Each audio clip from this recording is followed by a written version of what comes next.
पहिला सांगितला होता 5 नंबरचा प्रॉब्लेम मटेरियल लेवलचा.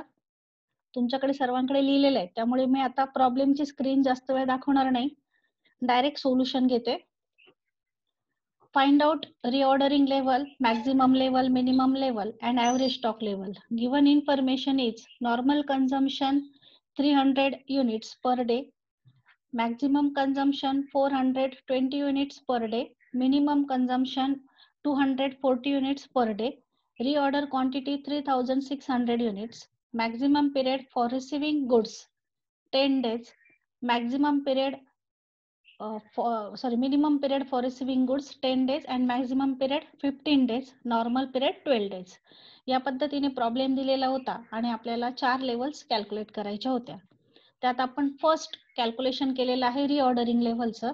ज्यांनी सोडवलेलं आहे त्यांनी फक्त चेक करून घ्या, तरी मी चेक करून काल पाठवलेलंच आहे, आणि ज्यांचा राहिला असेल त्यांनी नोट डाऊन करा. Reordering level is equal to maximum rate of consumption into maximum reorder period.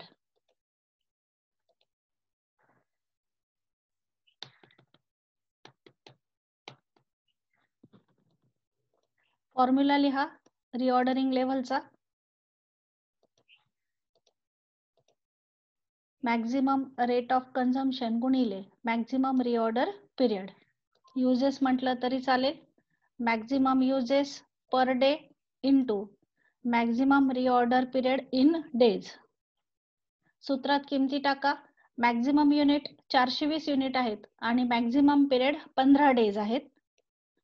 मग कॅल्क्युलेशन करून गुणाकार करून त्याचं उत्तर येते 6300 युनिट्स रिऑर्डरिंग लेवल. त्यानंतर सेकंड कॅल्क्युलेशन आहे मॅक्झिमम लेवल. मॅक्झिमम लेवलचा फॉर्म्युला टाकला आपण. Reorder level plus reorder quantity minus in bracket minimum rate of consumption into minimum reorder period in days. त्यानंतर सूत्रात किमती टाकल्या. रिऑर्डर लेवल आपण आत्ताच कॅल्क्युलेट केलेली होती 6300 युनिट.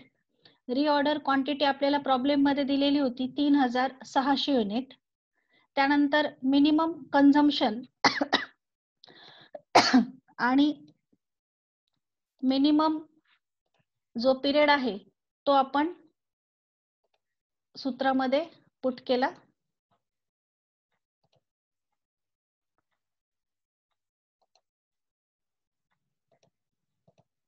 आणि कॅल्क्युलेशन करून उत्तर काढलेलं आहे.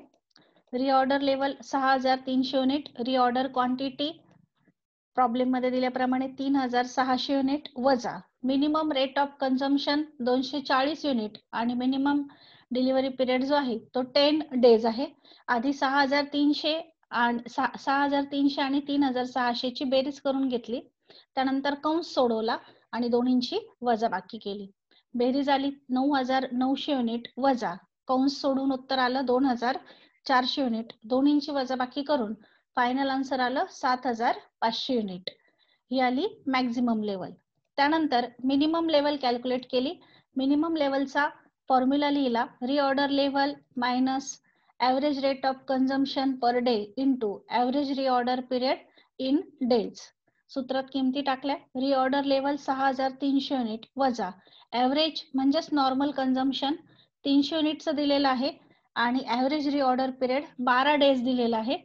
मग कॅल्क्युलेशन केलं. 6300 युनिट वजा व कंस सोडून घेतला 3600 युनिट वजाबाकी करून फायनल आन्सर आला आपलं 2700 युनिट. त्यानंतर ॲव्हरेज स्टॉक लेवल काढली. ॲव्हरेज स्टॉक लेवल दोन फॉर्म्युलांनी काढता येते. एक आहे minimum level plus 1/2 of reorder quantity. मग मिनिमम लेवल आहे 2700 युनिट प्लस 1/2 गुणिले 3600 युनिट. मग 2700 तसेच ठेवले. 3600 ला 2 ने भाग दिला 1800 उत्तर आलं. त्यानंतर दोन्हींची बेरीज केली आणि फायनल आन्सर आलं 4500 युनिट एका सूत्राने. दुसऱ्या सूत्राने कॅल्क्युलेशन करण्यासाठी minimum level plus maximum level छेद 2 हा फॉर्म्युला आहे. मग minimum level 2700 unit maximum level 7500 unit छेद 2 कॅल्क्युलेशन करून फायनल आन्सर आलं 5100 युनिट. हा प्रॉब्लेम मी तुम्हाला सोडवायला दिला होता. काहींनी सोडवला परंतु काहींचा सोडवायचा बाकी होता. त्यामुळे त्यासाठी हा प्रॉब्लेम मी पुन्हा दाखवला. आता पुढचा जो प्रॉब्लेम आहे, प्रॉब्लेम नंबर 6 तो घ्या. प्रॉब्लेम नंबर 6 तुमच्याकडे नाहीये, तुम्हाला तो लिहून घ्यायचा आहे.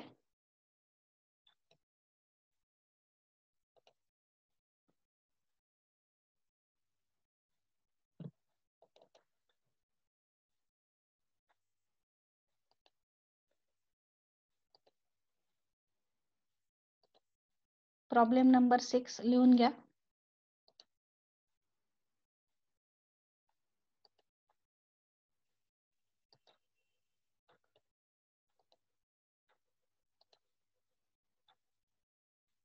मी वाचून दाखवते, तुम्ही लिहून घ्या.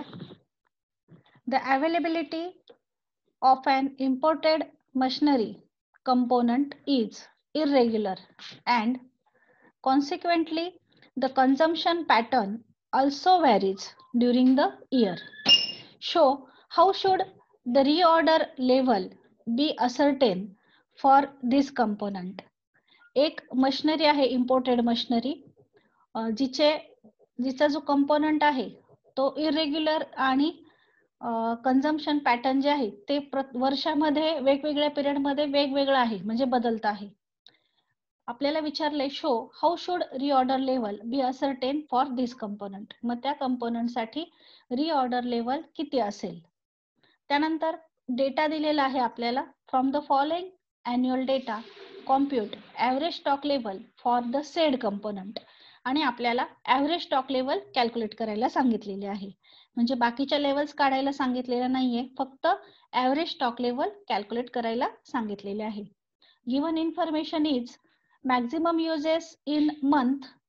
मॅक्झिमम युजेस दिलेले आहे मंथ मध्ये, इथे एन राहिलाय. मॅक्झिमम युजेस दिलेले आहे मंथ मध्ये 300 नंबर्स. त्यानंतर मिनिमम युजेस आहेत 200 नंबर्स. त्यानंतर नॉर्मल किंवा ॲव्हरेज युजेस आहेत 225 नंबर्स. नंबर्स मध्ये आहे maximum uses in month 300 numbers, minimum uses in month 200 numbers, average uses in month 225 numbers. Time lag for procedure of material maximum 6 month, minimum 2 month आणि reorder quantity दिलेली आहे 750 numbers. आपल्याला जी information दिलेली आहे त्यावरून first आपल्याला रिऑर्डर लेवल विचारलेले आहे आणि त्यानंतर ॲव्हरेज स्टॉक लेवल विचारलेले आहे.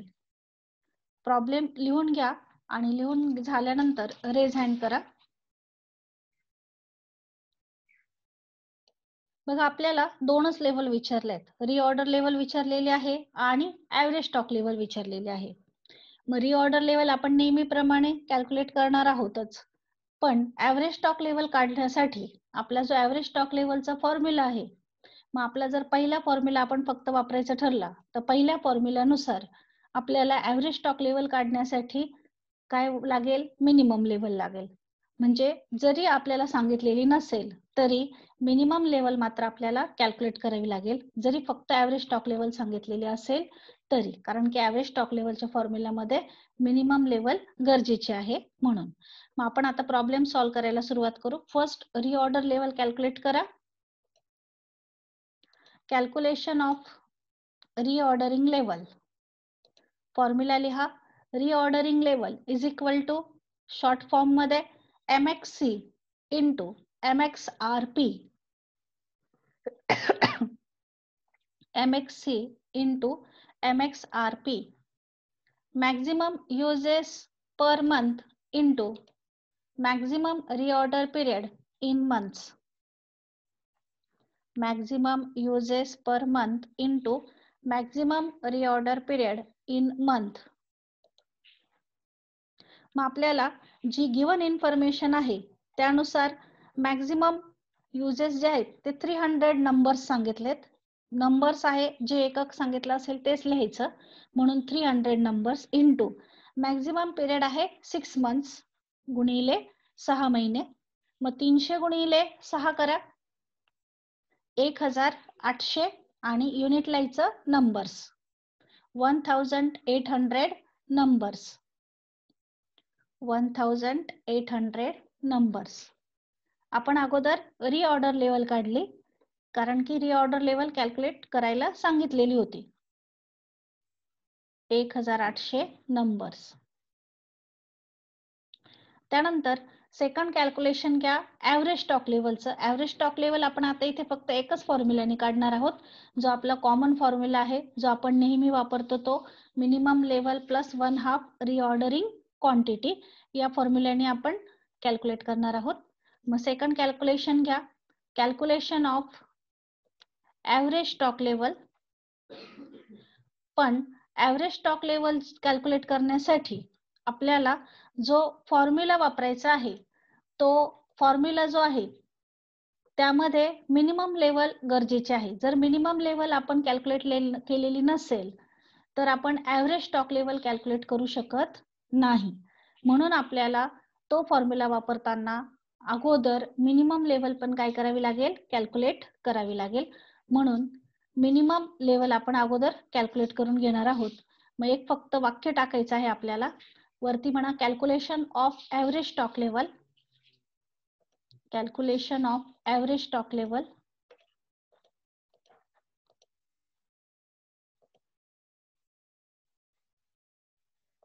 ॲव्हरेज स्टॉक लेवलचा फॉर्म्युला लिहा अगोदर. ॲव्हरेज स्टॉक लेवलचा फॉर्म्युला लिहा.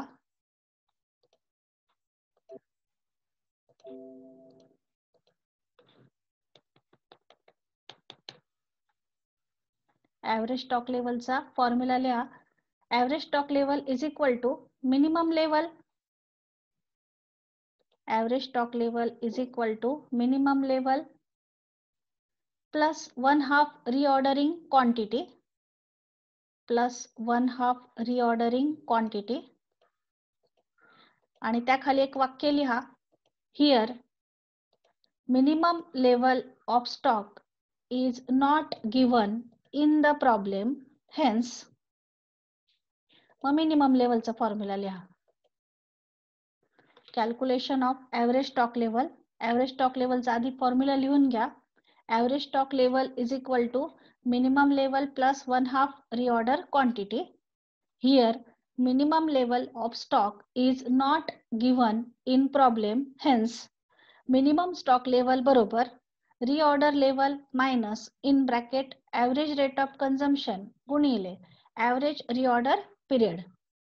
फुल फॉर्म मध्ये आपण सूत्र टाकलं. रिऑर्डर लेवल मायनस कंसात average rate of consumption in month गुणिले average reorder period in month. आता सूत्रामध्ये आपण किमती टाकू. म्हणजे ॲव्हरेज स्टॉक लेवल काढण्यापूर्वी आपल्याला मिनिमम लेवल कॅल्क्युलेट करून घ्यायची आहे.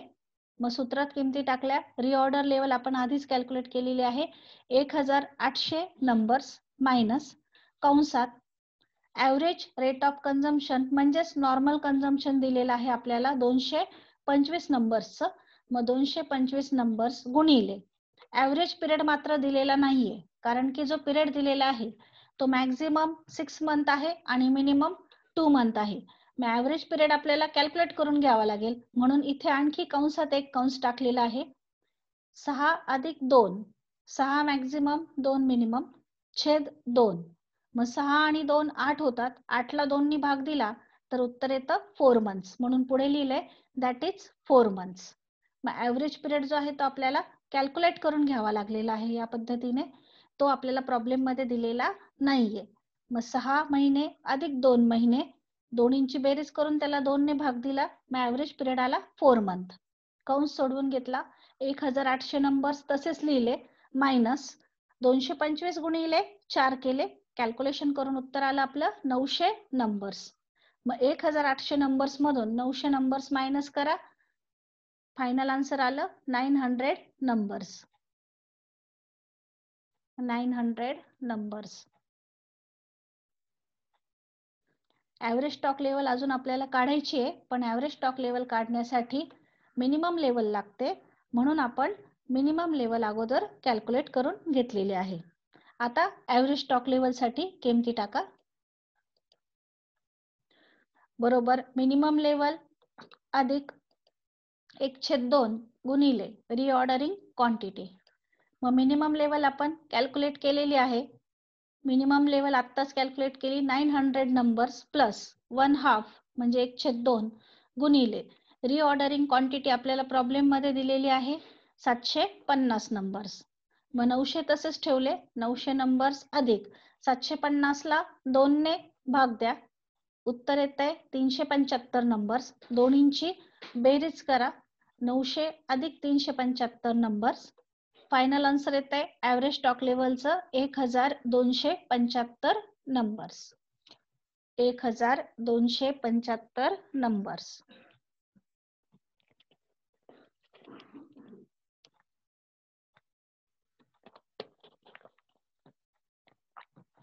एकच लेवल विचारली होती आपल्याला, ॲव्हरेज स्टॉक लेवल.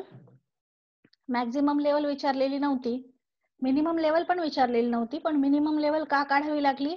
कारण की मिनिमम लेवल काढल्याशिवाय आपण ॲव्हरेज स्टॉक लेवल काढू शकत नव्हतो, म्हणून आपण मिनिमम लेवल पण कॅल्क्युलेट केली. पुन्हा एकदा मागची स्लाइड मी तुम्हाला दाखवते. आपण आधी रिऑर्डर लेवल कॅल्क्युलेट करून घेतलेली आहे. त्यानंतर ॲव्हरेज स्टॉक लेवल काढण्यासाठी आधी ॲव्हरेज स्टॉक लेवलचा फॉर्म्युला लिहिला. Calculation of average stock level.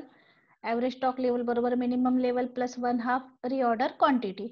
त्यानंतर एक स्टेटमेंट लिहिलं, here minimum level of stock is not given in the problem, hence minimum stock level calculate करून घेतली. फॉर्म्युला लिहिला, ती आली 900 नंबर्स. आणि त्यानंतर आपलं ॲव्हरेज स्टॉक लेवलचं सूत्र टाकलं आणि कॅल्क्युलेशन करून फायनल आन्सर काढलं ॲव्हरेज स्टॉक लेवलचं 1275 नंबर्स. इथे आपला प्रॉब्लेम कंप्लीट झालेला आहे.